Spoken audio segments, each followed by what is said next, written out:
changing jobs in a system that is meant to mostly produce money, even in nonprofit hospitals still need money to run, then I needed to kind of change some things about myself. And that included like truly identifying like what parts of my job I liked, what parts I didn't like, what were my non negotiables, what were my hard boundaries, and actually setting boundaries at work, because I don't think that any of us are ever taught how to set a boundary at work and how to handle that.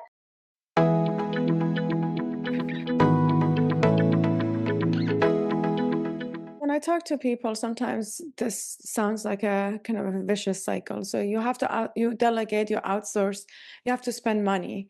You have Mhm. to spend money for someone to come and clean the house. You have to spend money for the Instacart. You have to spend more money to, have the gardener to do it. And Mhm. then you have to work harder, you have to make more money for that. And then in a system like this, where the burnout is coming from working so hard, Mhm. sometimes I feel like washing the dishes is the most peaceful thing for me. It's like, or gardening actually helps me, because otherwise I have to spend more time on, working to get Mhm. that money to pay for these services. Not to say that I don't have, people that come clean. I do, but we have to also be cognizant of the expenditure and not get into that cycle that, okay, I have to pay for this. Now I have to work harder in a job that I don't like, or in a job that's exploiting me. Yeah, there's always a balance. And I like, my coach was like, you need to calculate your, your hourly effective rate. Like, so, I'm 1099, so I do have an hourly rate, but there's a way, to kind of see if I were to work one extra hour, how much would that be? And what is the exchange of labor for that? Like, so for me, I hate cleaning the house. And so I would do it, but it would be begrudgingly and it would be slow. And it would probably take me for 3 to 4 hours because I would have to take a lot of breaks and complain and keep changing my music and all that stuff. So I'm like, okay, if it takes me 4 hours to clean the house, but I can hire a housekeeper at this rate to clean the house within an hour or two, like, is that worth it? And so nobody can tell you what is worth it.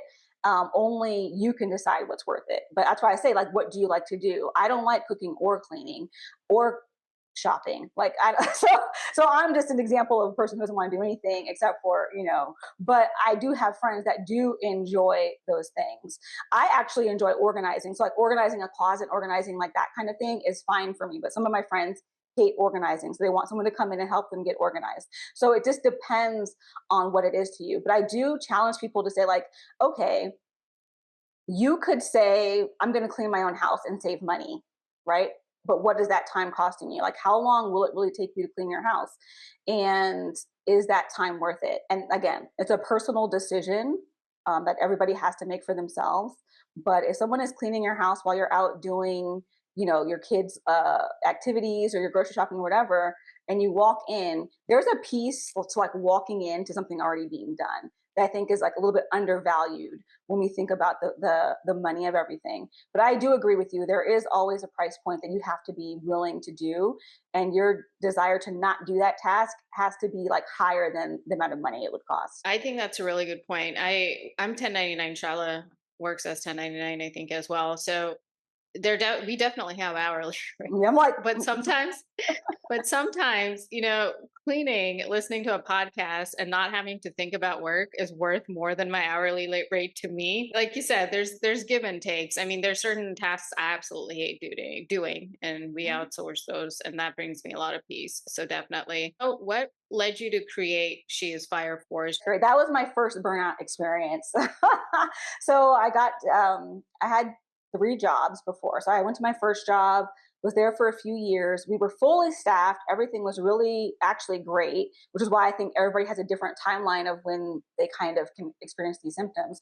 But after like 3 or 4 people left, they just kept, come on, team, you guys can do it. We're going to hire. But they never hired anybody. So we basically were just working short staffed for months.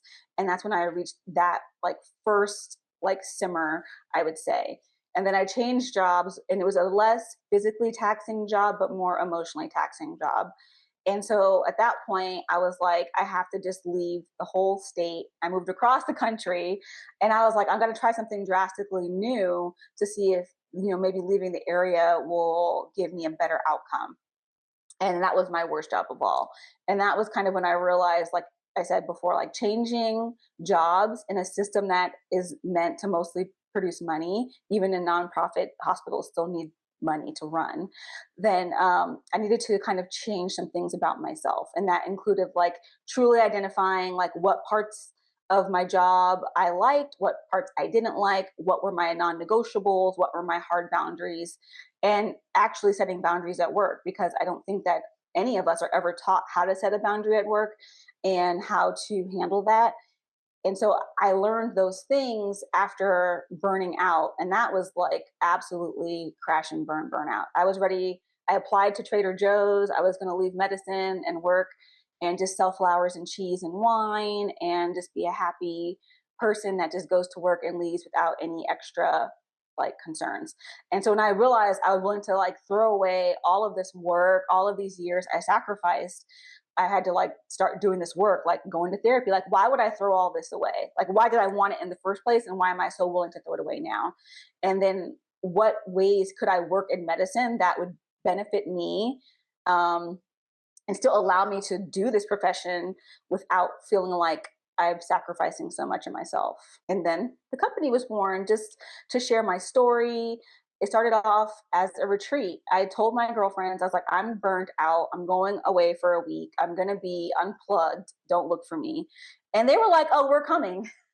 So it ended up being like eight of us, eight physicians. We went to this resort. I have a colleague that came to offer us CME so that we could all, write it off and learn. We did learn. We learned about compassion fatigue and burnout recovery, and practicing more self-compassion, learning boundaries at work. And it was such a great experience that I just kept it going, and it became my company, which is now kind of like my mission to just share my story, share these messages, and just empower as many women as possible. I just don't want to see any woman in this space that I was in. I think that we are good for medicine. And so we have to figure out a way for us to stay without getting all of that burnout, because we are taken advantage of in medicine as well. So Can you tell us more about the company and what do you do exactly in the company? How do you advertise? After the retreat, how did you go about it? yes, I had to get a lot of coaching and therapy around transitioning from being an employed physician to being a 1099 physician and entrepreneur, but it was worth it. Basically, I just realized that there was power in my story, and just sharing it even with just my own friends who kind of knew my day-to-day personal experience but didn't hear like my whole story combined, until I started using my platform. I realized that I could do more. So I started the company. I host an annual physician wellness retreat. I did go and get certified as a coach so that I can help coach women overcome their burnout and exhaustion. And so right now the company does have this annual retreat and my coaching services, and I'm going to offer more things next year. So I'm still working on that. I'm still budding entrepreneur, but I just find that it is very important for women, and especially women of color, to use their voice. We are very powerful. I know it's hard because we can go from being assertive to being aggressive. We can go from, advocating to whining. And so I just would like to empower as many women as I can through my personal story, help them personally overcome burnout and exhaustion through coaching, help them figure out how they can work in medicine or in their high achieving career in a way that's beneficial for them and still, serves their company. Because I think that we're changing the world one woman at a time, because we are just awesome, and we have to just be able to share our power without losing ourselves in the process. As women in medicine, we have a lot to offer, right? I mean, the studies show that we are good, effective doctors, in some ways better than Better. men. We are more empathetic, we listen. Um, for female surgeons, the outcomes are better. But with that, also, there's a lot of invisible burden. Mhm. Female doctors spend more time in the Epic inbox, they spend more time with their patients, and none of that is compensated. right? So then you fall behind on your metrics, and then that also affects your advancement. So it's a cycle for sure. You and Mhm. I both know this. And I think when you were talking about applying to Trader Joe's, that actually resonated with me because I kid you not, Nikia, I was there too. I was like, I'm about to go to. I was like Starbucks somewhere. Like I just want to clock in, do my job, clock out, and be done Mhm, with it. Like I'm done. And so I got to that point myself, and that's when I became a locums physician because I was mhm, like switching. I'm not going to leave my current job for a job in which I'm also equally miserable. So something mhm. has to change. So I think what you're doing is amazing, and a retreat with CME actually sounds very, very cool. To It's a so point where I'm like, can fun. I come? Can I come? Yes, you guys should come. It's going to be in September. I'm going to announce it in January, but you guys should come. It's so fun.